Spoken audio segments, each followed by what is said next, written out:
Shalom. Selamat pagi, selamat hari Minggu, salam sejahtera untuk Bapak Ibu persatuan jemaat yang diberkati oleh Tuhan. Ketika 6 hari kita bekerja banting tulang, sekuat tenaga dalam seluruh kehidupan kita, aktivitas kita, pekerjaan kita, usaha dan pencarian kita.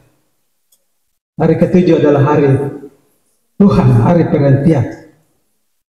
Itulah sebabnya kita boleh datang menaikkan syukur, menyembah Tuhan atas segala kebaikannya.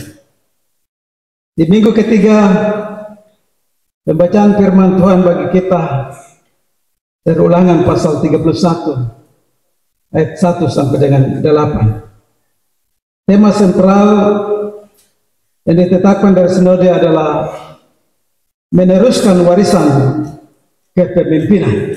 Ya. Berarti tema ini berbicara tentang Musa yang karena sudah tua tidak bisa melanjutkan kepemimpinan.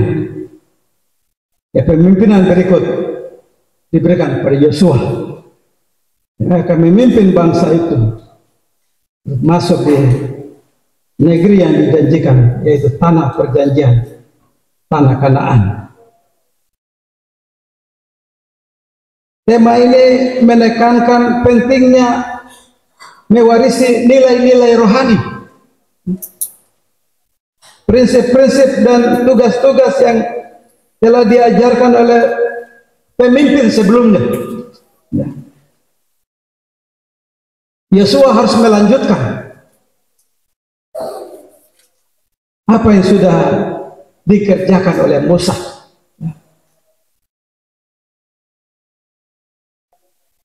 Lihat kalau pemimpin dunia, seseorang tidak mau kalah ya, tidak mau melanjutkan yang orang lain punya, dia bikin dia punya.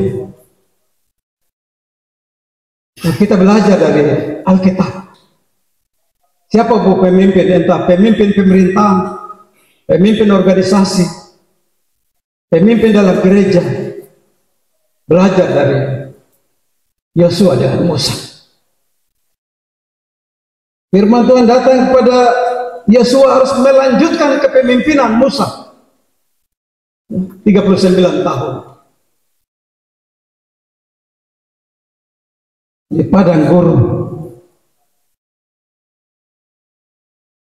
Tema ini juga menyoroti bahwa kepemimpinan bukan hanya tentang pemimpin secara fisik, tapi juga tentang memimpin orang-orang dalam iman dan ketaatan kepada Tuhan. Penting sekali kalau kita jadi seorang pemimpin, tidak hanya pemimpin yang mungkin cari kekayaan, tapi pemimpin yang ajar orang lain bagaimana iman dan ketaatan kepada Tuhan. Ya. Itu belajar dari sini. Bukan pemimpin yang korupsi, pemimpin yang cari makan untuk dirinya sendiri, tapi selain pemimpin dia ajar bawahannya tentang nilai-nilai iman, terutama takut akan Tuhan.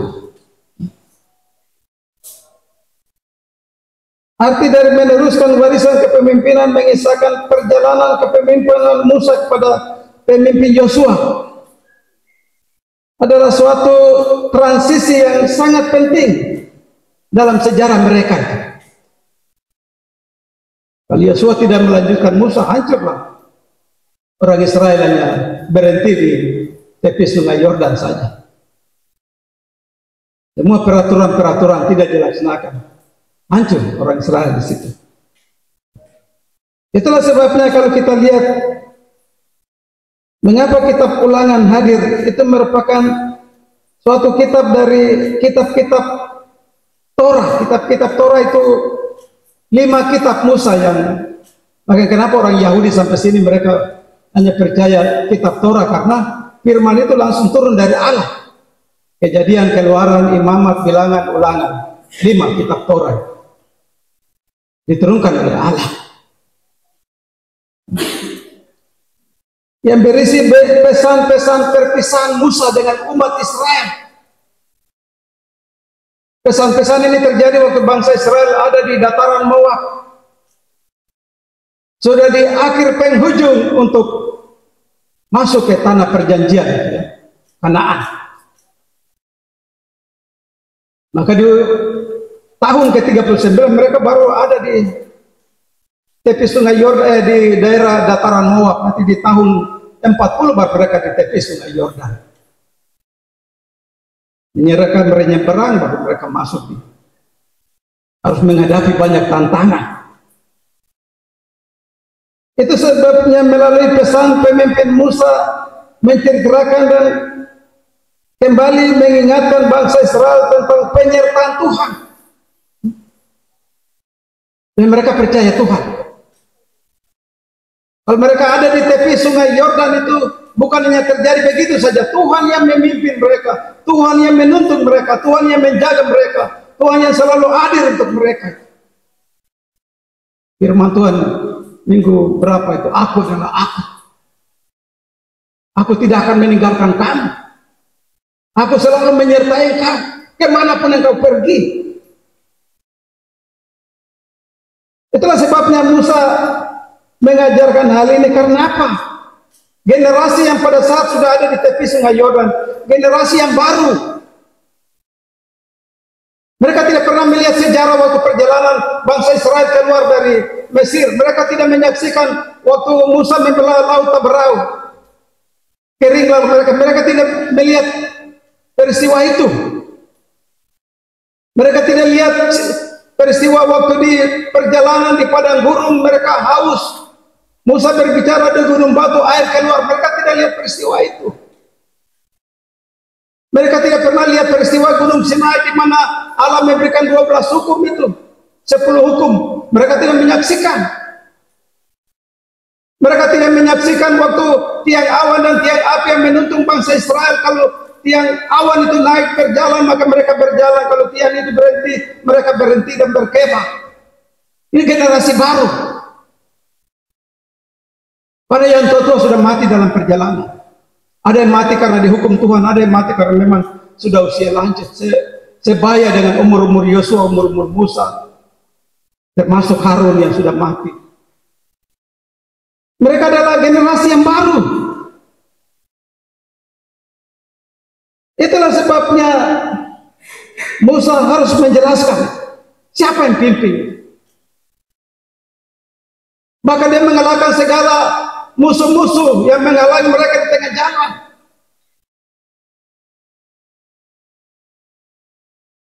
Itulah sebabnya melalui pesan ini Musa hendak menantang generasi yang baru.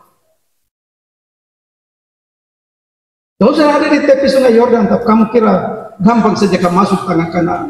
Itu di depan itu ada bangsa-bangsa, kerajaan-kerajaan yang lebih kuat, orangnya seperti raksasa. Ada di situ, kamu akan hadapi di situ. Kalau kamu belajar tentang penyertaan Tuhan, kamu akan selamat. Kalau kamu tidak mengandalkan Tuhan, berhentilah. Untuk itulah Yosua dipilih dari antara generasi yang baru. Yosua adalah orang bilang asisten Musa. Dia selalu mendampingi Musa dalam perjalanan mulai keluar sampai di tepi sungai Yordan. Bapak Ibu jemaat yang Tuhan Yesus Kristus kasihi. Itulah sebabnya kita lihat di ayat 1 dan 2 dalam penjelasan teks. Kata Musa kepada bangsa itu, aku sudah tidak kuat lagi. Dan Tuhan telah berfirman kepadaku, sungai Yordan ini kau tidak seberang.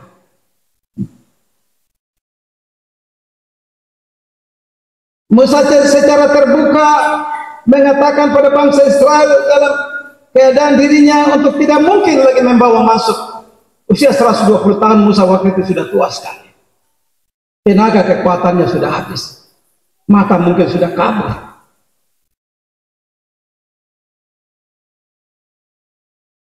Itulah sebabnya kata-kata aku tidak dapat giat lagi secara harfiah adalah aku tidak sanggup untuk melakukan tugas-tugas yang Tuhan berikan kepadaku seperti dahulu. Musa sebenarnya masih memiliki kerinduan untuk masuk. Maksud mereka masih ada di dekat dengan Gunung Pisgah. Musa memohon kepada Tuhan.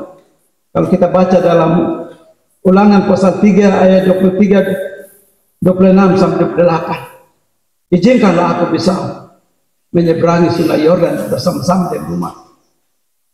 Tuhan bilang, Tuhanmu dalam keadaan murka, berhenti kau bicara itu. Kau tidak akan menyeberang itu. Kau berdiri naik di Gunung Pisgah, kau lihat ke utara, selatan, timur, barat.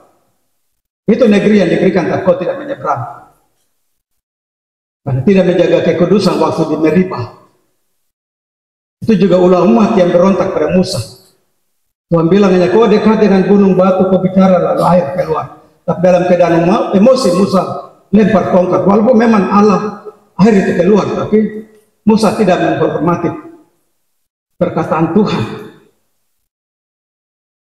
Itulah sebabnya dalam kata-katanya di ayat 2 itu, ayat 2b, sungai Yordan ini tidak akan kuseberangi. Kita lihat di ayat 3 dan 6, Tuhan melihat Musa akan sendiri memimpin bangsa Israel masuk ke tanah Kanaan. Allah sendiri yang akan membawa Israel menyeberangi sungai Yordan. Musa memperlihatkan pada bangsa Israel tanda-tanda penyertaan Tuhan itu ada 4. Musa berbicara ke rumah, tanda-tanda penyertaan Tuhan nanti kamu masuk di bawah kepemimpinan Yosua itu ada 4. Pertama adalah Allah akan mendahului mereka menyeberangi sungai Yordan. Allah yang jalan di depan, kamu hanya ikut saja. Kalau kita baca di kitab Yosua waktu mereka jalan luar biasa ya. Yosua perintahkan pada orang Israel, matamu hanya memandang pada tabut perjanjian yang ada di depan. Sungai Yordan yang sementara sedang meluap.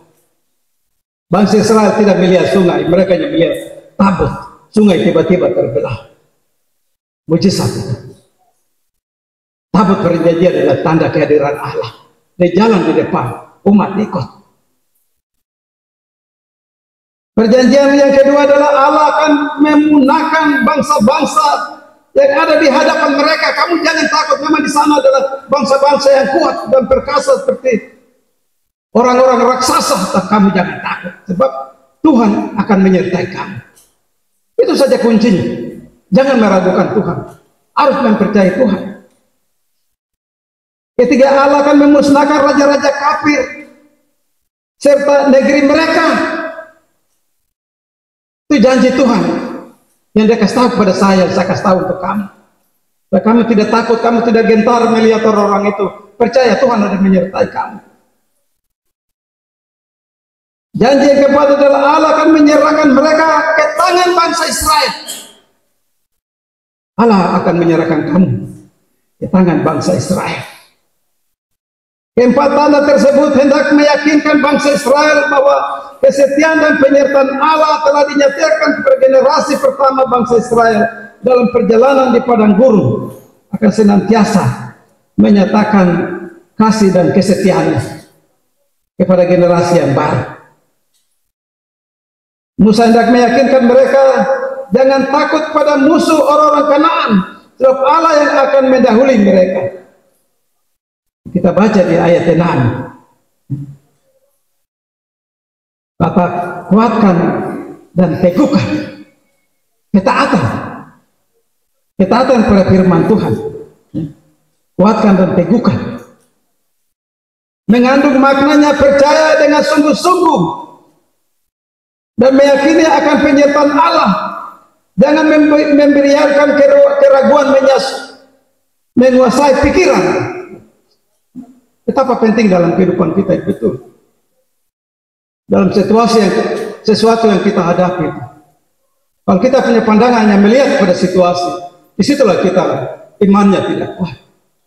Lihat kepada Allah, jangan lihat situasi, jangan lihat masalah, jangan lihat apa yang ada di depan itu begitu berat sekali untuk kita melewati. Lihat kepada Tuhan. seperti bangsa Israel. Kamu pandangannya tabut perjanjian, jangan lihat banjir yang sedang meluap, kamu akan berjalan di nyebrang. Ini mengartikan pada kita untuk mengandalkan Tuhan, mempercayai Tuhan, meyakini penyertaannya, meyakini kehadirannya. Jangan ragukan lagi. Allah yang telah membebaskan mereka dari perbudakan di Mesir akan bertanggung jawab terhadap masa depan bangsa Israel sampai kamu masuk Kanaan. Dia tidak akan membiarkan mereka mati terbunuh oleh bangsa kafir. Maka waktu Musa mengutus 12 orang pergi mengintai kota Yeriko, Musa dengan Yosua dengan Kaleb memberikan keterangan yang benar, tapi 10 orang. Wih, bagaimana kau menghadapi ini orang-orang seperti raksasa dan kau melihat diri kami seperti belalang. Umat menangis takut. Aduh, nanti kau bagaimana? Untuk apa kau jauh capek-capek datang ini? Apakah kau mau mati semua? Yosua dengan Kaleb berdiri. Jangan dengar mereka. Kita punya Tuhan. Tuhan yang akan memimpin kita. Kita akan mengalahkan mereka. Iman Yosua dan Kaleb itu tidak melihat orang raksasa, tidak melihat situasi, karena mata mereka yang memandang kepada Tuhan. Itu harus menjadi jaminan dalam kehidupan kita, Bapak Saudara. Yosua lah yang akan mempertanggungjawabkan. Di ayat ini Musa mulai memperkenalkan Yosua. Tujuan Yosua kenapa Musa memperkenalkan? Ya, kamu tahu ada pemimpin. Kamu tidak jalan sendiri menyeberang. Memang saya sudah tua, saya tidak mungkin menyeberang. Saya sudah tidak ada kekuatan lagi. Tapi Yosua yang akan memimpin kamu. Supaya ada pemimpin untuk menjadi kamu kepala untuk membawa kamu. Di ayat 7 dan 8. Setelah Musa meyakinkan dan menguatkan bangsa Israel, Musa memanggil Yosua dan berkata kepadanya di hadapan mereka, agar jangan takut memimpin bangsa Israel ke tanah Kanaan. Yosua harus percaya bahwa sebagaimana Tuhan menyertai Musa melawan pasukan-pasukan bangsa-bangsa kafir, demikianlah Tuhan akan memberkati Yosua. Asalkan melakukan perintah Tuhan. Jangan mengabaikan perintah Tuhan. Kalau Tuhan bilang begini, kamu lakukan begitu. Di situ yang kamu salah. Saudara ingat kisah Raja Saul, kenapa ditolak oleh Allah? Tuhan menyuruh kau pergi dan habiskan bangsa Filistin itu. Semua kau bakar habis, musnah, rata dengan tanah. Tapi Saul pergi, hanya laki-laki saja yang dewasa yang dibunuh. Perempuan dan anak-anak dengan seluruh hartanya dibawa pulang. Disitulah Raja Saul tidak setia kepada firman Tuhan. Apa yang Tuhan bilang kita lakukan. Kita lihat sekarang kenapa Israel dan Palestina ribut. Karena bangsa Filistin itu adalah bangsa Palestina sekarang itu. Yang Saul membebaskan mereka. Akhirnya sekarang jadi ancaman. Waktu kau habiskan sudah firman Tuhan dalam Yosua. Setiap tempat yang diinjak oleh telapak kakimu adalah milik pusakamu seumur hidupmu. Ya. Ya, kalau orang baku ribut di Timur Tengah sana karena itu. Israel mempertahankan karena itu telapak kaki. Salah satu adalah bangsa Filistin yang sekarang adalah Palestina. Itu sejarah firman Tuhan. Tuhan suruh musnahkan, tapi biarkan hidup. Karena Tuhan tahu akan terjadi, masa depan akan terjadi sesuatu yang menjadi halangan dalam pekerjaan Tuhan atau di atas tanah yang diberkati. Itulah sebabnya kepada Yosua Musa menyatakan firman Tuhan. Karena Yosua tahu karakter bangsa Israel yang tengkuk, kepala keras. Makanya harus Musa menjelaskan firman-Nya supaya dengan pemimpin yang baru kamu taat, percaya kepada Tuhan tentang penyertaannya. Tuhan berkata kepada Yosua, Tuhan sendiri akan berjalan di depanmu. Dia sendiri akan menyertai engkau. Dia tidak akan meninggalkan engkau. Karena itu jangan tawar hati. Kata-kata Tuhan juga kepada Yosua sendiri kita bisa baca dalam Yosua pasal 1 ayat 1 sampai dengan 9. Keteguhan hati. Percaya kepada Tuhan. Tuhan tidak akan pernah meninggalkan Yosua sendiri. Dia akan terlibat dalam segala keputusan, masalah dan tantangan yang dihadapi oleh Yosua. Dengan begitu Yosua akan optimis bahwa penyertaan Allah itu benar. Dan mereka akan melewati semua halangan-halangan bangsa kafir dan mereka masuk ke tanah perjanjian, tanah Kanaan karena percaya tentang penyertaan Tuhan. Itu yang Musa di tepi sungai Yordan sebelum mereka masuk, nasihat ini diberikan. Generasi baru dipercaya tentang penyertaan Tuhan. Kamu sendiri sampai di tepi sungai Yordan bukannya terjadi begitu saja. Kamu hanya begitu saja seenaknya datang sampai sini. Itu karena penyertaan Tuhan. Banyak rintangan, halangan, tantangan yang dihadapi oleh generasi yang lama, yang kamu tidak lihat. Kamu adalah orang baru. Makanya percaya pada Tuhan. Dan Tuhan telah menunjuk Yosua yang menggantikan saya, membawa kamu masuk ke tanah perjanjian. Di tangan Musa sebatang kayu menjadi tongkat. Nah, kuasa Allah ada di situ. Nah, itulah sebabnya kenapa kita harus mengandalkan Tuhan. Kenapa kita harus mempercayai tentang kehadiran Tuhan. Aku adalah aku. Dia selalu hadir dalam kehidupan kita dimanapun kita berada. Di susah dan senang dia hadir. Aku adalah aku. Allah memperkenalkan diri kepada Musa. Kalau bangsa Israel don tanya, saya menghadap ke Firaun, don tanya, siapa yang suruh kau? Siapa? Allah itu siapa? Allah jelaskan dalam firman-Nya. Kasih tahu mereka, aku adalah aku. Aku senantiasa hadir di mana? Bangsa Israel sampai di tepi sungai Teberau, mereka bingung bagaimana terbentang laut yang luas, hampir 3.000 kilometer. Rawa hidup, padang gurun pasir yang bahaya. Jalan satu-satunya menyeberang laut Teberau. Dalam kebingungan mereka itulah Allah berkenan pada Musa. Di tanganmu kan ada tongkat, kau pakai tongkat pukul laut itu. Tongkat hanya alat saja. Kuasa Tuhan yang hadir di situ, membela air. Itu kenapa firman Tuhan hari ini mengajarkan kita untuk mempercayai Tuhan. Karena Tuhan adalah Tuhan, dia berkuasa. Berkuasa atas segala sesuatu dalam kehidupan kita. Itulah sebabnya mengapa kita tidak boleh takut Bapak Saudara. Dan justru bersikap kurang kuat dan teguh hati. Ingat bahwa kita memiliki Tuhan. Kita memiliki Yesus. Tuhan dan Juru Selamat kita, penolong kita. Sahabat yang setia. Yang selalu hadir di setiap sisi kehidupan kita. Itulah sebabnya ada beberapa hal yang menjadi pengajaran bagi Bapak Saudara. Melakukan firman ini di minggu kerja yang baru. Hal yang pertama, jangan meragukan penyertaan Allah dalam kehidupan kita. Bapak Saudara, jangan meragukan penyertaan Tuhan dalam kehidupan pribadi, keluarga, rumah tangga, tugas kerja, dimanapun kita pergi. Jangan takut tentang penyertaan Tuhan. Dia selalu hadir.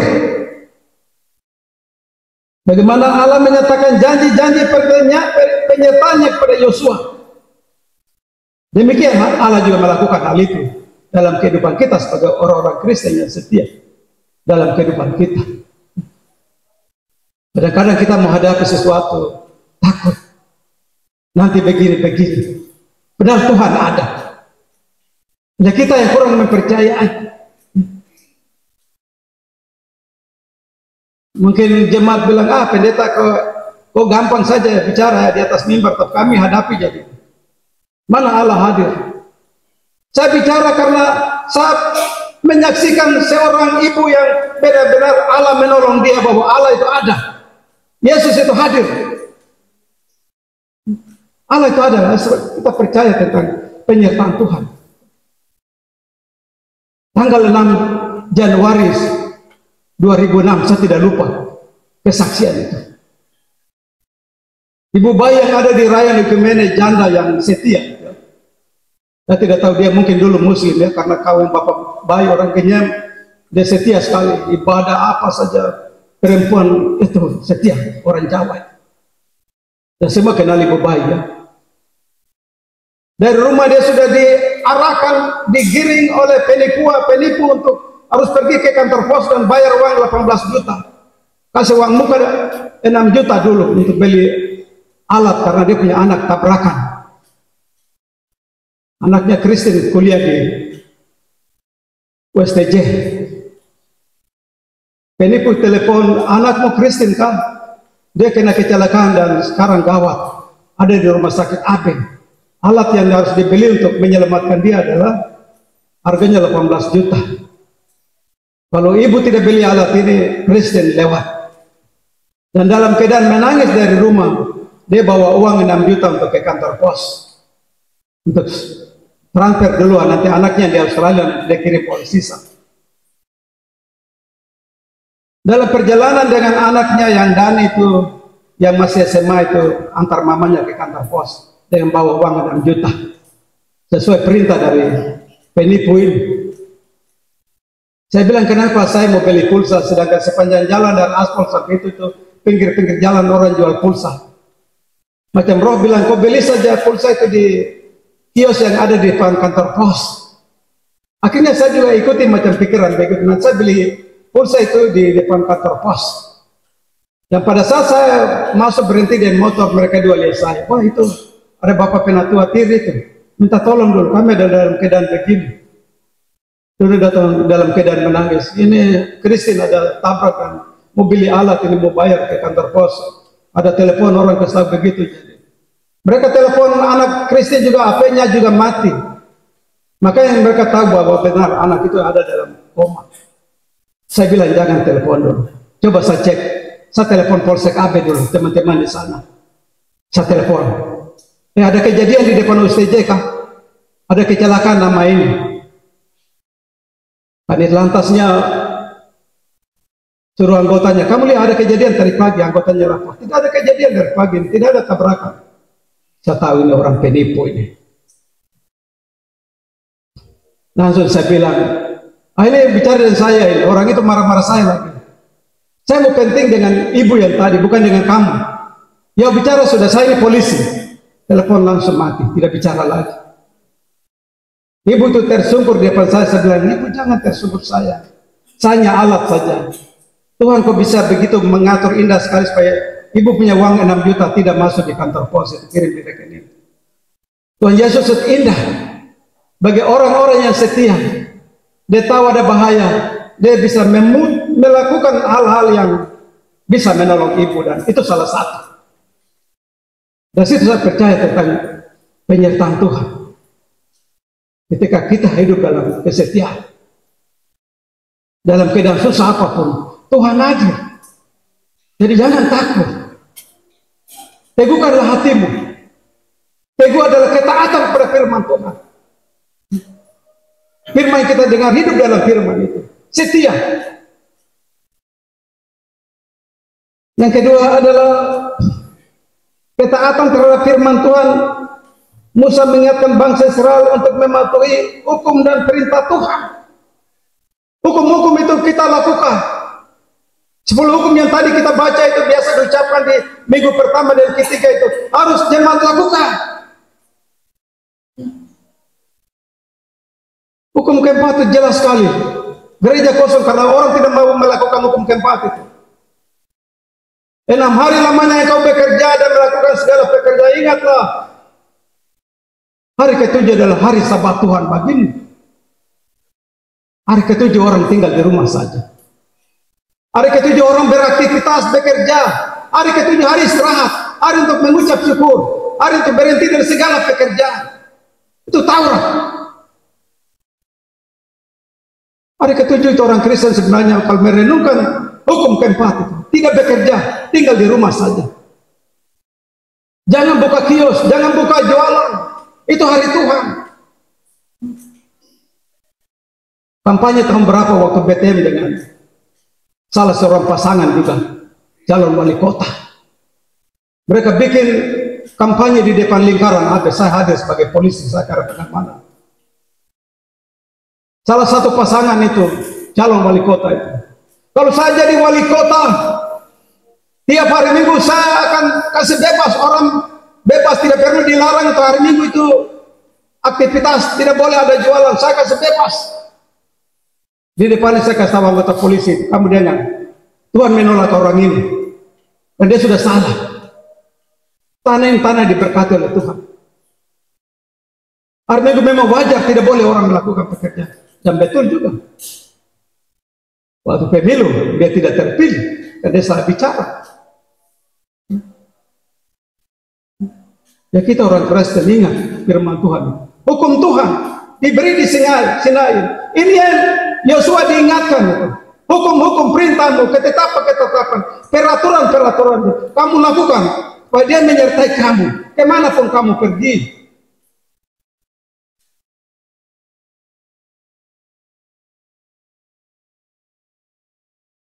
Tuhan sendiri akan menyertai engkau.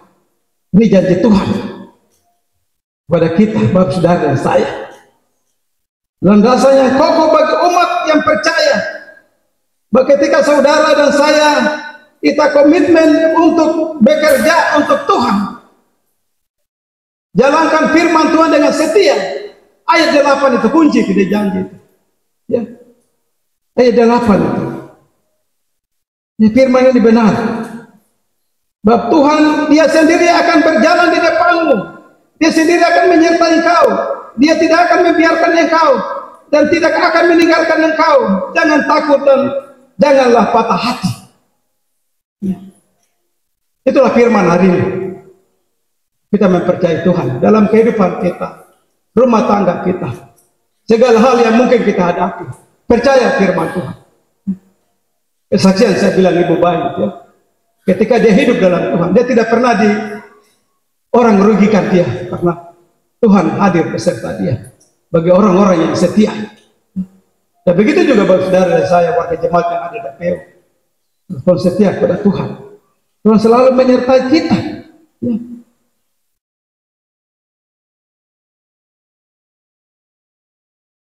Hal yang terakhir di hari ini firman Tuhan berbicara tentang kepemimpinan. Kepemimpinan yang diberkati oleh Tuhan seperti kepemimpinan Yosua. Ya. Untuk melangkah maju dan mempercayai bahwa Tuhan pasti akan menyertai kita. Jadi pemimpin jadi seperti Yosua, melakukan segala perintah-perintah Tuhan. Ya. Firman Tuhan datang pada Yosua, Yosua pasal 1 ayat 7. Apabila engkau merenungkan firman ini siang dan malam, dan engkau berjalan di atas firman ini, perjalanan engkau akan berhasil dan engkau akan beruntung. Baca firman, satu ayat baca dan merenungkan firman, dia bicara apa tentang saya? Mungkin ada dia koreksi saya, merenungkan firman itu. Kita hidup seperti itu tiap-tiap hari. Tuhan menyertai kita. Banyak orang Kristen nanti datang di gereja, pendeta bilang baru baca dari ayat ini, baru baca. Di rumah tidak pernah baca, tidak bisa. Orang hidup dalam firman itu, ada waktu yang kosong, dia duduk baca firman, tidak perlu baca semua, baca satu ayat dan merenungkan firman itu. Apa arti firman untuk saya? Nah, kita terberkati oleh Tuhan. Nah, perjalanan kita beruntung. Saya akhiri dengan sebuah kesaksian. Apa arti dengan keteguhan hati? Apa arti dengan ketaatan? Dan perintah Tuhan kepada Yosua, kepada seluruh umat Israel, kepada seluruh generasi yang baru. Seorang bapak menemani anaknya waktu nonton pertandingan softball di gor yang besar sekali di daerah Amerika sana. Bapaknya memang kerjanya seperti satpam, tapi di gor itu, tapi karena hari itu anaknya ingin nonton sehingga Dia duduk dengan anaknya di bangku penonton umum, di kursi-kursi dan menonton pertandingan bola. Tiba-tiba suara dari pengeras suara umumkan pada semua orang, pada semua bapak ibu saudara, semua penonton yang hadir di sini, segera cari jalan keluar, sebab ada sebuah bom yang ditaruh di satu tempat dan dalam waktu beberapa menit ke depan bom itu akan meledak dan menghancurkan gedung ini. Orang dengar kata itu dong lari cabut keluar, lewat pintu, tabrak jendela, lari keluar. Nah, bapak itu pesan pada anaknya, kamu jangan beranjak dari tempat ini. Kamu berdiri di sini sampai bapak pergi cek bom itu, karena mereka diajar tentang bagaimana memusnahkan bom itu. Anak itu tetap berdiri di tempat sementara banyak orang lari keluar cari jalan untuk keselamatan. Karena mereka takut nyawanya terancam. Dia tetap berdiri di tempat itu. Dia tidak beranjak, ikut lari, ikut orang yang banyak karena takut. Perintah ayahnya, kau berdiri sini sampai saya datang kemana. Ayahnya pergi berhasil menjinakkan bom itu. Dia kembali kepada anaknya sementara gedung sudah kosong kursi. Anak satu orang saja yang berdiri di situ. Itu yang dinamakan dengan ketaatan pada firman Tuhan. Setia dengar firman, taat pada firman Tuhan, tidak digoyahkan oleh dunia, kiri kanan, depan belakang. Berdiri pada Tuhan, lihat pada Tuhan, seperti anak kecil tadi. Dia tidak tergoda dengan orang-orang yang lari cari keluar. Dia tidak takut dengan mungkin dia sedang terancam, tapi ayahnya bilang, kau berdiri di sini sampai saya kembali. Mari kita praktekkan ini dalam kehidupan kita. Mempercayai tentang penyertaan Tuhan. Dia selalu hadir untuk kita. Dia selalu menyertai kita di mana saja, susah senang, di tempat yang rawan, di tempat yang orang bilang pergi pulang hanya tinggal nama, hadir karena firman ini. Tuhan menyertai kita. Tuhan memberkati jemaat dengan firman-Nya. Amin.